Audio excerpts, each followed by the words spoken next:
Good afternoon, everybody. Thank you for joining our program, Developing a Plan, Talking to Your Loved One About Assisted Living. We know that this can be a challenging discussion to have with your loved one, but we are hoping to support you through this conversation, provide you resources, and a panel of experts that will assist you in developing a plan of action.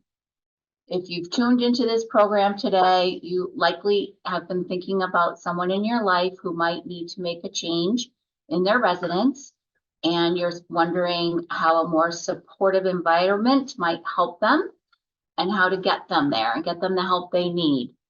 So this program is brought to you by myself, Jennifer Coles, Director of Marketing, Dan Moore, our Assisted Living Transitions Counselor. We also have Marsha Orb, or our rehab director here at Rivermead.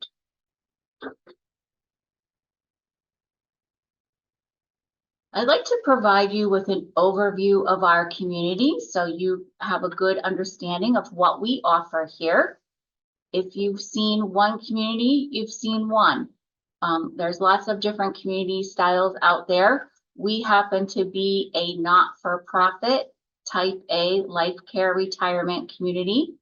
We offer independent living, assisted living, and memory support all here on our campus to 300 residents. We've recently expanded our assisted living and memory support, which gives us the opportunity to directly admit people from the outside. That means you don't have to go through the continuum of care. You don't have to come first through independent living, although most of our residents do that. We also have the option for people to come directly into assisted living or memory support. What makes Rivermead special? What makes us different? What makes us stand out? Well, probably our 29 years of experience operating here in the Monadnock region. You get the benefit of 29 years of experience of our staff. Financial stability and strength. We financially qualify people prior to coming to Rivermead, coming in. So you know your plan for the future and how much your care is going to cost.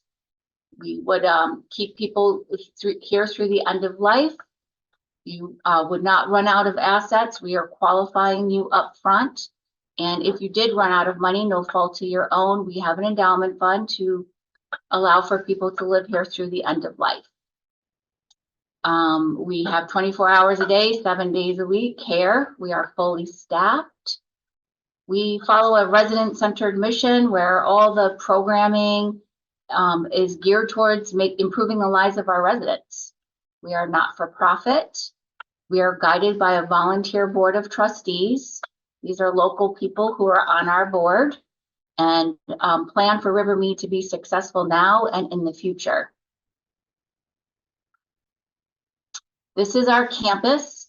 We have our original campus, the Mead campus, and we added on about 10 years ago across Powers Bridge Road, the second campus, which is the Village campus.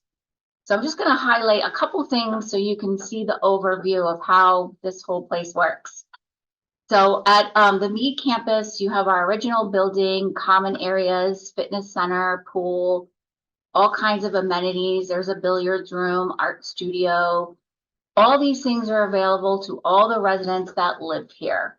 Whether you're in independent living or assisted living or memory support, you can access these community areas. The big purple building is the health center assisted living. That houses our wellness offices, our rehab group, our nurse practitioner.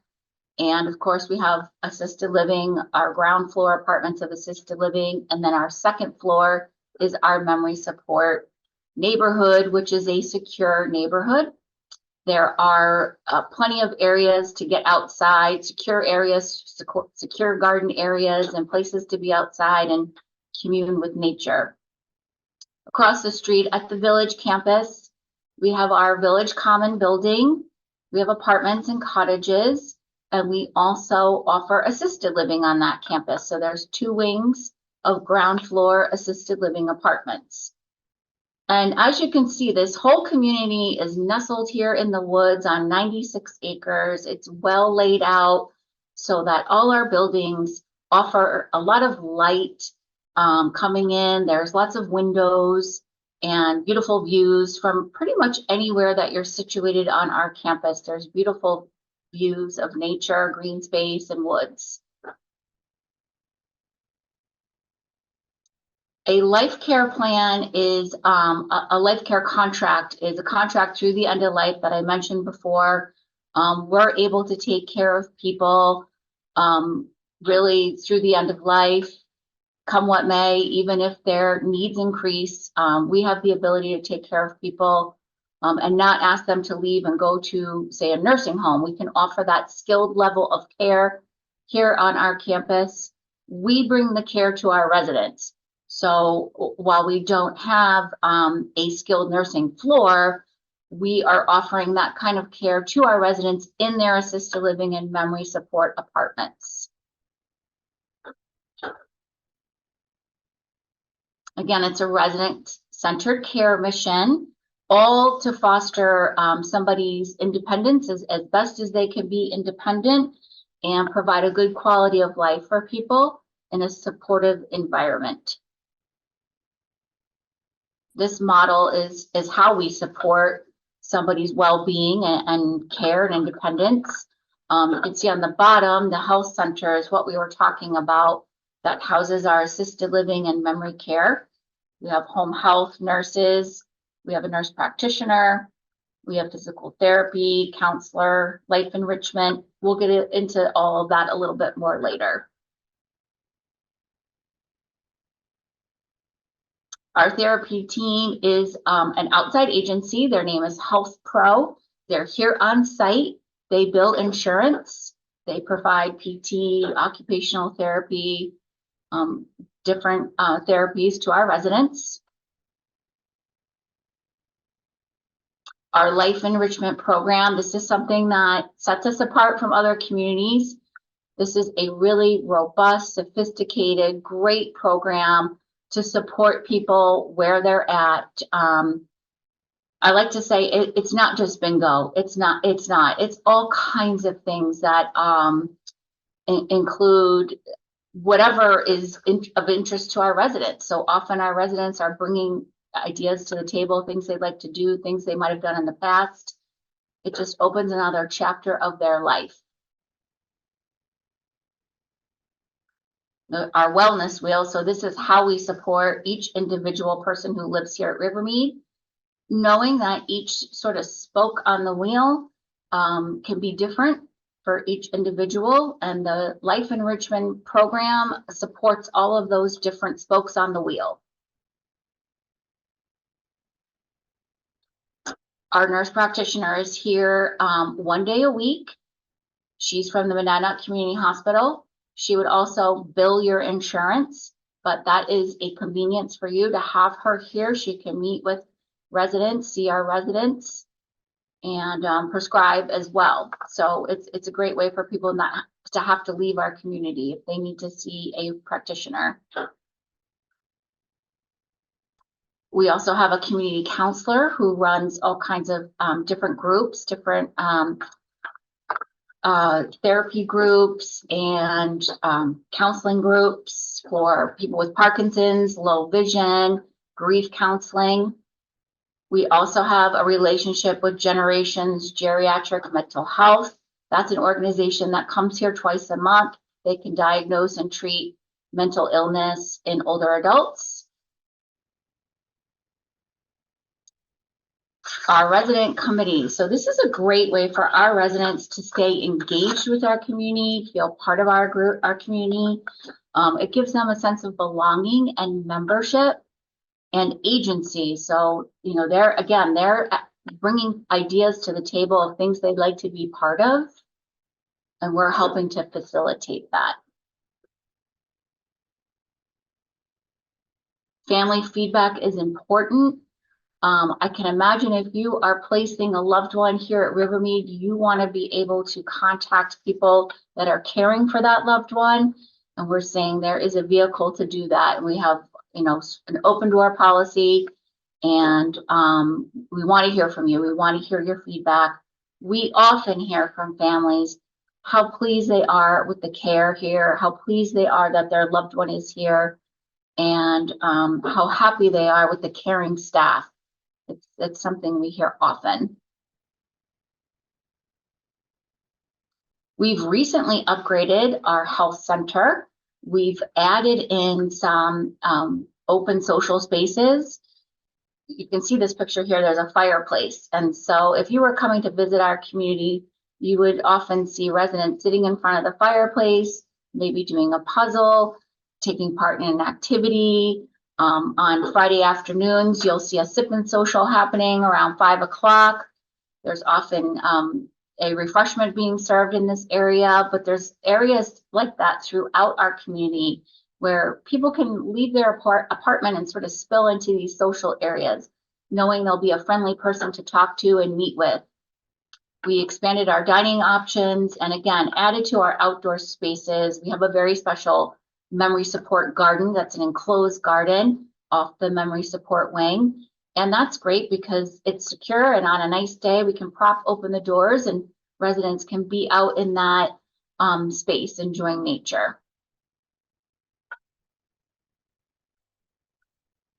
So really, the Life Care contract is providing peace of mind, knowing that your loved one is going to be cared for 24 hours a day, 7 days a week here at Rivermead. The point of this whole presentation was to talk about how do we start talking about this with our loved one.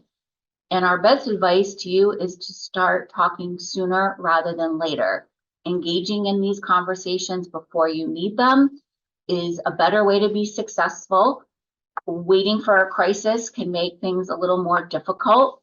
But you're doing the first step by taking part of this presentation today and learning about all the things that we have to offer. Hopefully that can generate some excitement in the conversation when you think about a lifestyle change and moving to a community like Rivermead. Doors are opening, not necessarily closing. It's opening doors to a better world and a more supportive place. I am going to pass this presentation on to Dan now, and he's going to tell you a little bit more about assisted living. Sure. So assisted living is a environment that offers a little additional support versus, living at home independently. One of the things about Rivermead that Jennifer talked about, which is important to note, is that we are a life care community and we will take care of you through the end of life.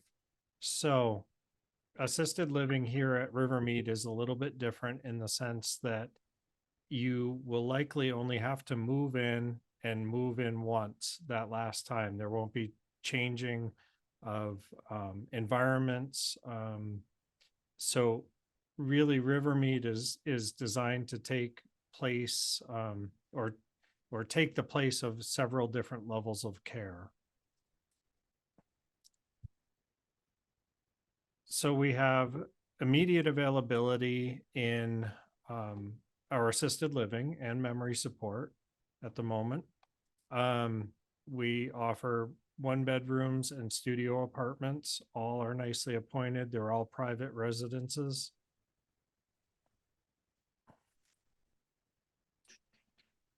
So assisted living at Rivermead, what would that include? It includes all the things you would typically see in a assisted living, the 3 meals a day, the medication management, maintenance, cable TV, internet. But one of the things, there are a couple things that set Rivermead apart. One is our availability of staff 24/7. We are staffed with a nurse on site 24/7, round the clock, to take care of your loved one. We also offer an inclusive pricing structure. What that means is no matter what your loved one goes through, no matter how they may progress down, the continuum of care.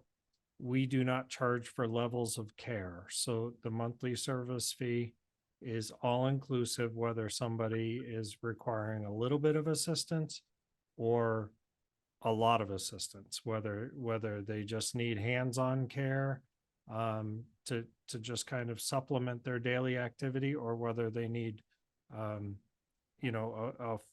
full fleet of nursing aides to help them get out of bed, using mechanical lifts or anything else. So we do not vary our care, our pricing based on that level of care. Again, Jennifer touched on our life enrichment department and how our activity programs are exceptional. They do meet your loved one wherever they are, and tailor the activities just, to specifically enhance their life. We also offer memory support. What memory support is, it's a secured location on our second floor that we have specially designed it. We have special staff training to really speak to memory loss and dementia. Some of the design is to reduce confusion. Again, to give them a safe, secure environment. There's outdoor spaces that they can go to that is secure. So it really allows them to interact with their environments in a very safe manner. So how do you know it would be time to start thinking about assisted living, or start this conversation with your loved one? We can kind of break it down into 4 distinct domains: personal, medical, the home environment, and a social aspect. To start with personal care, what you want to do is start looking at your loved one's day-to-day routine. You want to ensure that their grooming is staying up to par. So when you see somebody who would normally be very well kept start to look disheveled or unkempt, or perhaps their oral hygiene is starting to slip, that is one of the signs that potentially living alone is becoming a little bit cumbersome and a little bit difficult. Again, along with that is the medical care. Most importantly, are they taking their medications? Are they taking them correctly? Are they using up-to-date medications? Have they expired? Also, when they need follow-up appointments or need to schedule anything medically, are they able to? Number one, are they able to get there? And have they been missing appointments? Those are all, key things to look out for. Another one may be if a emergency call system is in place and it is either getting used frequently or, on the contrary, not being used at all. Those are all signs that you might want to consider a place that can offer supervision and safety and that emergency service readily available.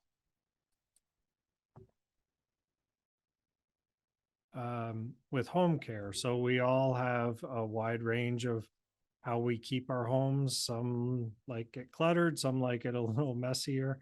But what we're again looking for is a departure from normal. So if they routinely had neat as a pin house, home, apartment, whatever, and it is now when you go in, you're noticing dishes in the sink, you're noticing clothes on the floor, papers piled up, those are all signs that regular everyday life may be starting to weigh a little bit heavy on them. Another thing to look at are finances. Are their bills being paid on time? Are they being paid correctly? Laundry, is it being maintained? As well as just general home maintenance, is that staying up to snuff? Is the home safe to be in? Are the steps shoveled? Is the driveway shoveled? Up here in New Hampshire, when we get all that snow, it's just another aspect that they have to manage. So are they able to? And again, the final domain is kind of that social interaction aspect where, as people age, their eyesight start to get worse, their hearing starts to get worse. They may not be comfortable driving either in the day or at night because of eyesight and hearing. They may not be able to drive due to a loss of license. Some of these community activities that people really rely on to get out as you get older, you're just not able to do that. So is your loved one really starting to stay home more? Are you noticing that they're missing a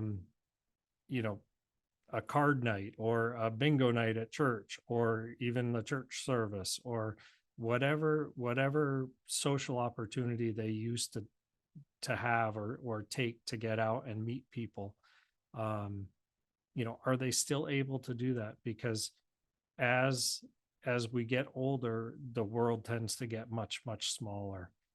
Yet again, another reason to come to assisted living before or sooner rather than later, because you can really maximize the opportunities of being social with groups, being social at mealtime, taking part in activities.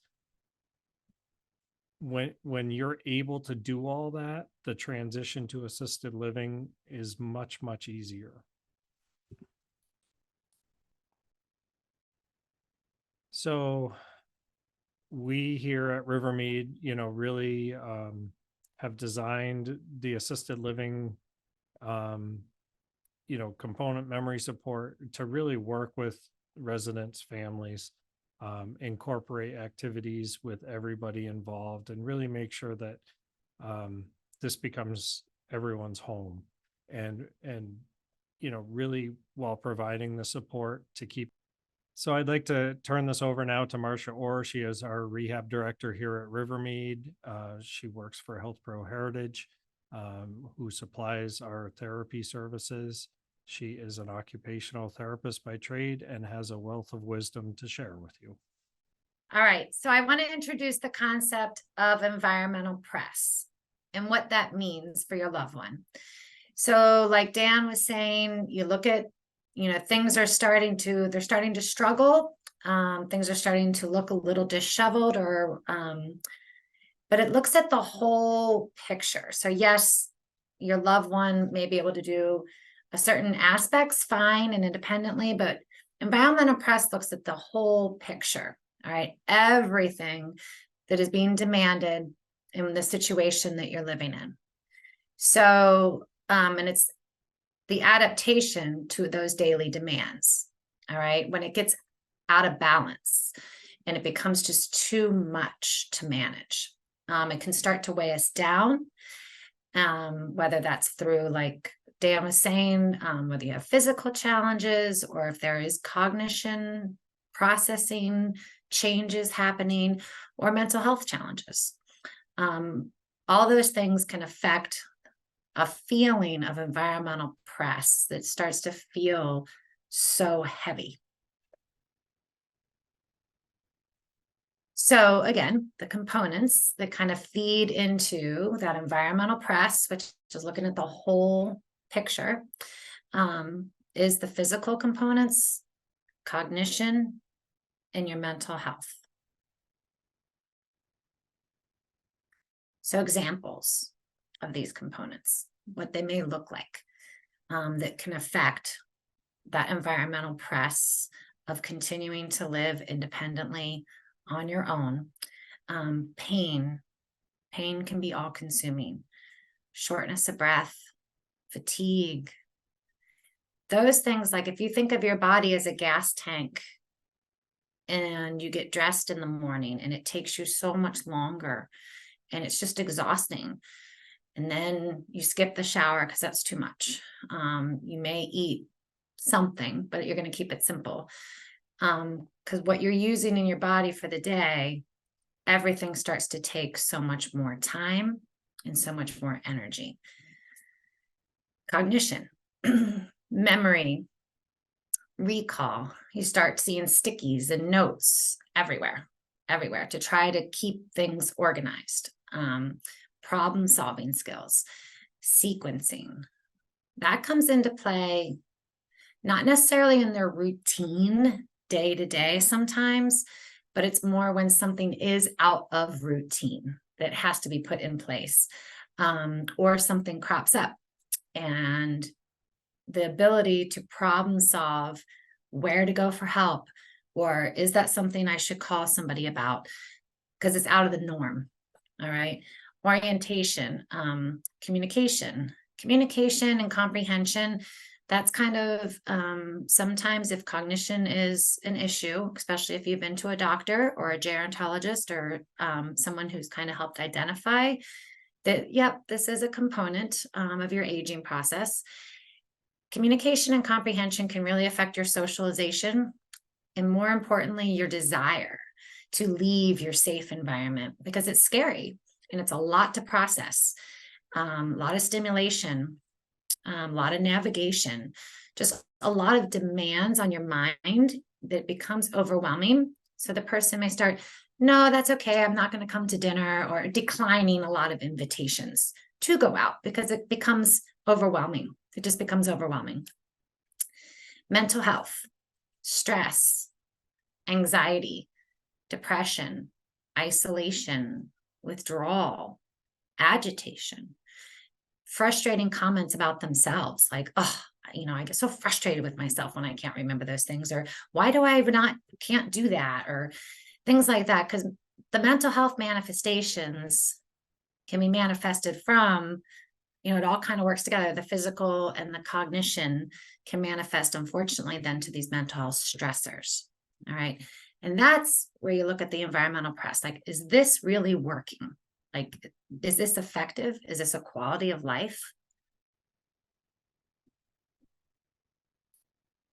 Those are some of the same areas that Dan went over. And like I said, there may be no problem in success in certain areas. Other areas, it may show, more apparently. So it's kind of the same areas, so I won't review those. But it's really looking at those three components and what are they doing within those areas of quality of life. And is there time still for joy and enjoyment? Or what is it manifesting for my loved one? So that's what we want to talk about, is when that balance shifts. All right. Because it all does work together and the body changes.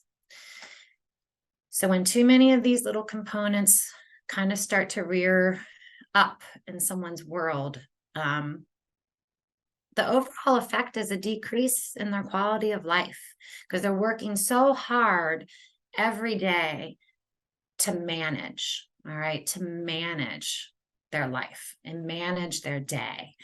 That's exhausting. That's exhausting. I tell people, I'm like, it's taking you this many hours and this much effort to just get up in the morning and get going and get your breakfast and get washed up and cleaned up and dressed. How about we have somebody help you with those components so you're not so tired, and then you can just enjoy the rest of your day. They're like, oh, that sounds really great. So do you want to really be spending all your energy and time on those tasks of life, or maybe a helping hand? Then you can enjoy parts of life. So it's really when that wellness is out of balance for someone, or their dignity, a sense of autonomy. Because honestly, when they get their joy back and those other balances of wellness back in their life, they regain their autonomy, because that's their true self. That is their true self. And those stressors are taken care of, and they regain a sense of autonomy. The joys of life, if they are becoming less as the stress manages, that's really when they need support. They need some support for somebody to say, you know what, this worked for a really long time. This isn't working anymore. We need to make a new plan. So how do you do that? You know, what are some tips for talking with loved ones? There are many. All right. And we're here too. So always reach out. We are all here to help have these conversations. So, but it is important for someone to be a part of the conversation, very important, and part of the decision and the process. All right. I like to point out to people, you know, we all want to be in charge of our lives. It's our life. It's ours. And to be proactive versus reactive. And usually people agree with that. You know, they don't want then something to happen when, especially, there are signs, these flags that we've been talking about. There are signs. You know, you can tell your loved one, your friend, you know, mom, dad, and whatever, but there are signs here that are indicating we're at a risk here. We're not at the best place. So instead of having something happen that then you can't live here and you're automatically, we have to make a different decision. I'd really rather walk that journey with you, and let's look at some options and let's make a plan. Socialization and dining experiences, that really is a big shift that we see a lot. When people start to struggle processing information, it's just too overwhelming in the dining room. So many variables there. If you add in some low vision, hard of hearing, there's just so many different things that play into that experience. They stop going for various reasons. Well, here in assisted living, it's a little smaller atmosphere. They're back with folks that the conversation, it flows more naturally for them because they're kind of at the same level of ability. Stress starts to decrease, all right, because that environmental press is being lifted from them. There is someone coming in the morning, seeing if they need any help. While their baby being set up and they're getting ready, someone's making their bed. Breakfast is already ready, and the staff in the dining they already know how you want your coffee. They get to know you. They know what you like. So there's just a lot of things that all of a sudden you don't have to think about so much anymore, and just the press is lifted. But we always support everybody over here to resume or continue within whatever the activities were. If you need support to continue to go to certain things that you always went to, no problem. No problem. You can be a part of whatever you were a part of. But you will have more energy. That's the point. And you're not going to be as stressed. Your emotional health regains itself. And you have time to enjoy things. If you found some of the activities intimidating, over maybe where you were, or you just all of a sudden were at home in the community and you stopped going to certain things that you used to go to, the activities department here is great. Things are modified and we adapt things for you so you can participate. You know, so hearing is not a barrier. We try and adapt for vision. There are lots of different things. You get a lot of individual attention.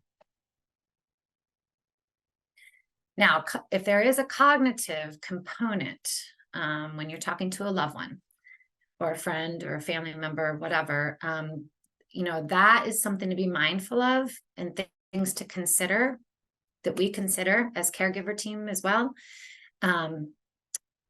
Even people without cognition, actually, lots of times you can expect them to say, no, thank you. All right. Because it is overwhelming. It is overwhelming for anyone to think about moving. But especially somebody with some cognitive components that are starting to come into play a little bit. Because when you are challenged cognitively, and the processing of a lot of information and kind of what to do with all that, or your memory, or just you know that you have some confusion, or you see it in your loved one, their routine and their familiar is their lifeline. All right, that is what they are going to hold on to. And you may even feel guilty thinking, I can't take that away from them. But you can replicate it. That's the thing. You can replicate their routine and their what's around them that's important to them, what becomes familiar to them. We can replicate that and help open up their world again in a supported environment. So know that you would be giving them a longer, larger lease on life with joy, versus keeping it small. All right. Because moving is scary and it can be stressful, but you have a whole team on the other end that's going to wrap our arms around them and help integrate them within what they want. But you want to keep the time frame short. All right. You don't want to talk about this for months. You're going to cause stress.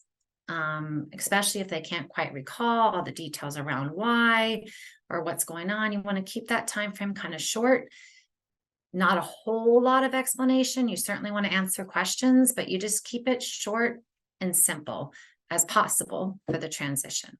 All right. The other thing is you want to simplify their demands, all right, during this transition. You want to simplify it. So, I mean, think about moving through everything, labeling things. If you can just simplify that process as much as possible for your loved one, that will decrease their stress around this. Always reassuring. They have support. They're not doing this alone. Dan's going to talk more about that, what options we may have to offer. And then you want to replicate, like I was saying, that familiar routine, their familiar things around them as much as possible. And that's where we can come in. We're going to help you with that. Orientation of their bed to where they got up, the direction they normally get up, kind of really try to put the environment within what they were doing as much as possible. So things are familiar. But use the team. That's what we're here for. And we will help. That's what we're here for. And the outcome is wellness. All right. They regain so much back into their life. So now that we've heard from Marcia, what would the next steps be? Contacting one of us to start you on the path of speaking with your loved ones. We can offer strategies, solutions, tips on how to either start the conversation or how to kind of make that conversation start to stick.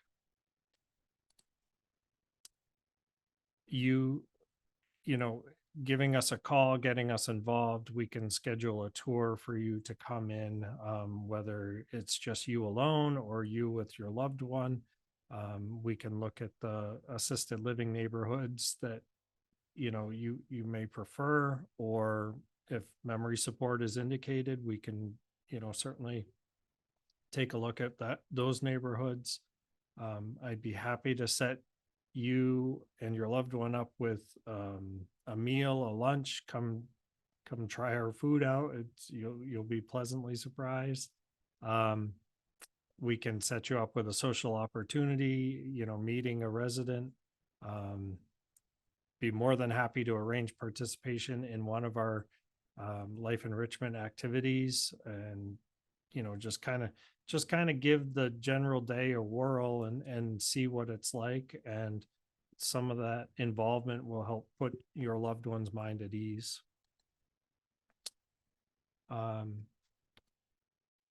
Be happy to work with you to establish a timeline using kind of our experience and the strategies we've had worked before to set up that timeline of the discussion, of the move, how everything kind of works out, so that really any barriers that are put up by your loved one, we would have an answer for, as far as, resistance to moving, how would all this happen? Who's gonna take care of this? All those things that, we hear a lot of, and we have worked with people to get past. We can also do a house call and work with your loved one on, what would be appropriate to bring to Rivermead. Really help streamline possessions, downsize, right size. We also offer seminars on right sizing. We can put you in touch with movers or right sizers.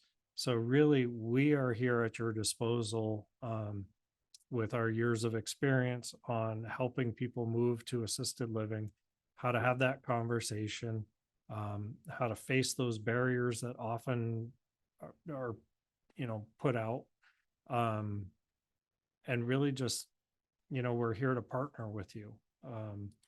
We from the get-go, from the start of this conversation till the time they move in, and then well afterwards, we are here for you and for your loved one to work with you, really just to establish a smooth transition.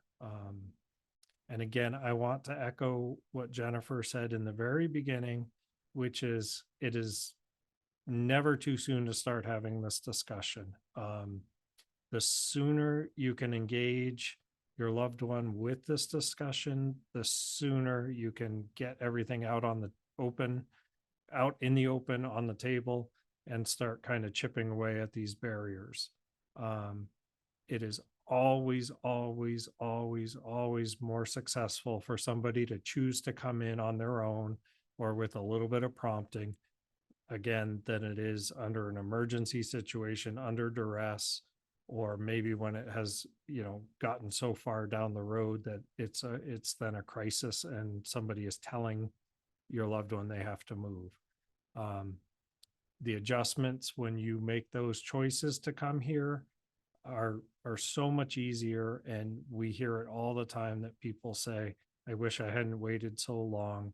My life has gotten so much less complicated because all those things that used to weigh somebody down are now gone. They can socialize, they can visit with family, they can visit with friends. It just frees up so much of their life so that they can enjoy this whole new chapter that they're in.